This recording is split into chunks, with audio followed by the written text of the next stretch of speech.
All right, hello. The next video that we're going to be doing, we're doing an instructional video of shoulder. For the shoulder, we are going to be doing 4 different projections: AP internal, AP external, Gracie, and Y. So we'll be demonstrating all of them today. For these, all of them we're going to be using a 10 by 12, and we're going to be putting it in crosswise or landscape, whatever you want to call it. In order to put your IR into the upright bucky, when you have a smaller IR like this, you have to adjust the bucky tray so that you can put it in there. Because if you just try to set it in here like this, we're going to be all the way at the bottom of the bucky tray, and we're not going to be in the center where we want to be when we line everything up. So we need this to be right in the middle, and we hold it there with this little lever here that's always located right at the edge of the bucky. You just slide this button over to release it. Comes right out. And it's just a little lever that we stick in at the height that we need it to be. So since we have a 10 by 12 and we're putting it in crosswise, we want to look for the 10 because the 10 is the shorter end. So we find the 10. There's 2 little prongs sticking out and 2 little slots there that it can go into right at the 10. Stick it right in there, and then I relax it down, and now it's providing a nice little shelf here for my cassette to go in.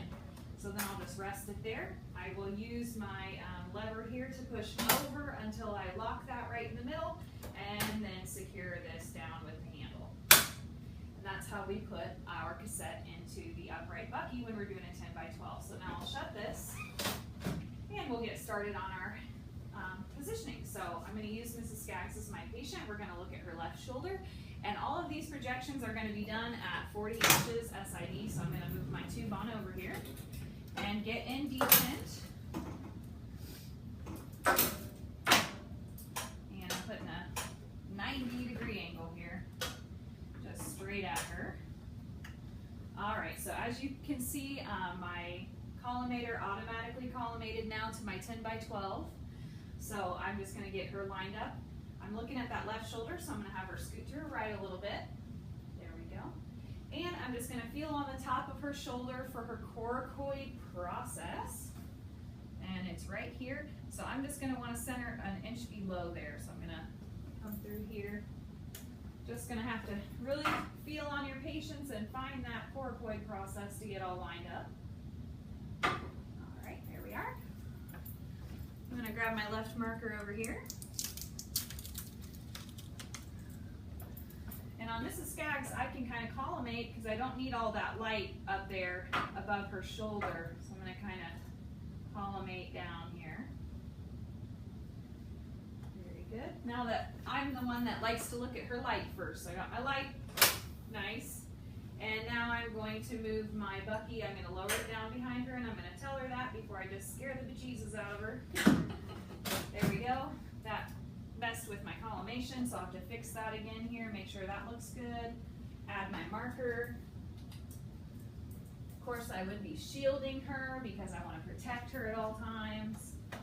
And then now we're going to position her because I got my equipment all lined up. So for her, I'm going to start with internal, AP internal. So what I'm going to do with her arm is have her bend her elbow and rotate her arm all the way in to put the back of her hand against her hip, just like you guys did for the chest and ribs projections. However, you don't want your patient to do just that. Really try very hard to crank their arm, and now I've got all this distance between my shoulder and the bucky, so I don't want that. I want their back right up against there. I want them to relax their shoulder into a normal position and just rotate their arm and their hand only, and that'll give you the best image. We just want it to be very close, and we want to be parallel. I also don't want her to kind of crank that arm and then try to fix herself so she turns all the way close like that. That's also not going to work. We need her body nice and straight, and so that we get this image and it's not distorted. So that's our AP internal position. And we're going to be exposing at 85 kVp, and I'm just going to have her suspend respiration. So however you want to tell that to your patient, you can just say, hold your breath, stop breathing, or you can tell them to take a deep breath in and hold it. The only thing that you'll have to be worrisome of if you tell them to take a deep breath is what we warned you about the AP chest, that they'll take a really deep breath and they'll include their shoulders in that shrug, and now their shoulders way up here out of the picture. So just make sure you're watching your patient when you give them the breathing instructions. Now the best thing about the next projection is that I have to move nothing. I've got everything set up for AP external. The only thing that changes with external is the patient, and that's their arm and the position of their hand. So now I'm gonna have her supinate her hand, turn it outward so that her palm is facing out, and that's what I'm gonna give her instructions to do. Then I'm gonna come to the arm and take a look, and I'm really looking at her elbow and I'm focusing on those epicondyles. I want them parallel with the IR. So I'm actually going to rotate her back a little bit. She turned her hand too much. She did too good of a job.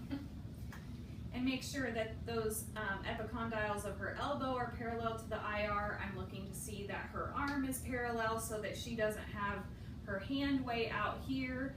That's distorting. She doesn't have her hand way back here and her shoulder out here. That would be distorting. We want everything in a nice parallel line with the bucky that we're looking at.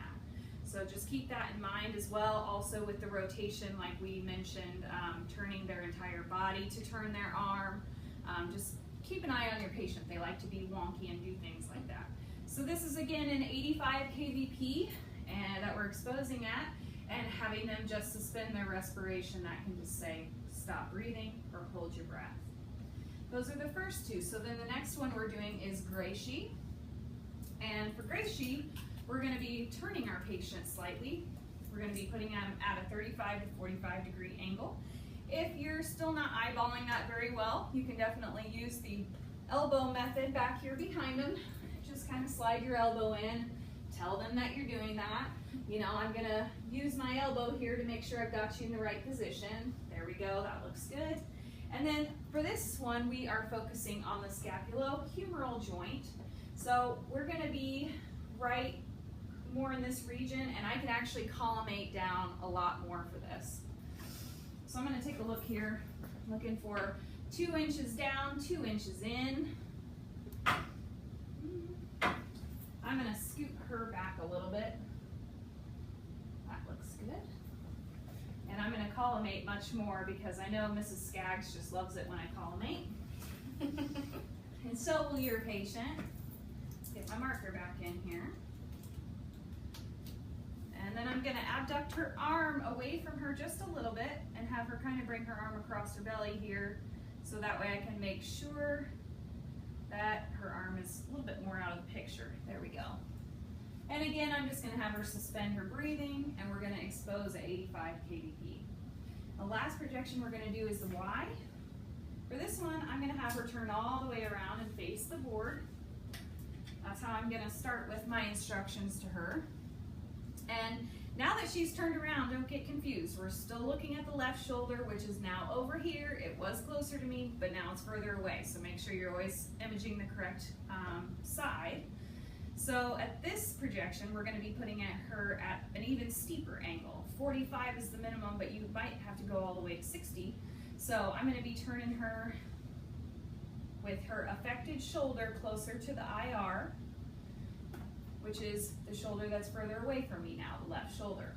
So I'm going to turn her at a 45 to 60. How we're going to know the exact angle depends on your patient.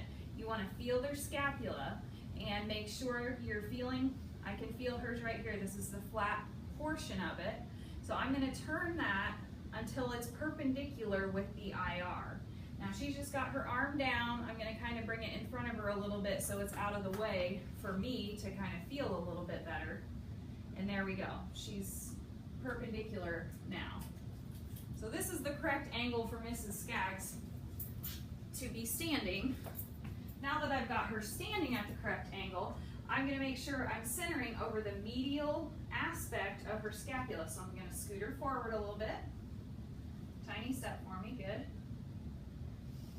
And I'm going to have to change my collimation quite a bit from the last projection. As you can see, I've got light all the way over here to this shoulder, and then I'm clipping off the top here.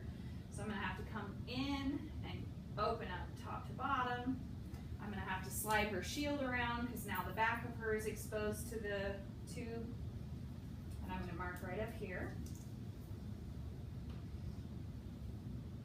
just double checking everything as every good tech does. Double check. All right. That looks good for Mrs. Skaggs, so then I'm just gonna have her suspend her breathing once again, and we'll expose at 85 kVp, the same technique we've been using the whole time. So that is all the 4 projections you'll need to know for shoulder, and we'll do the demonstration next.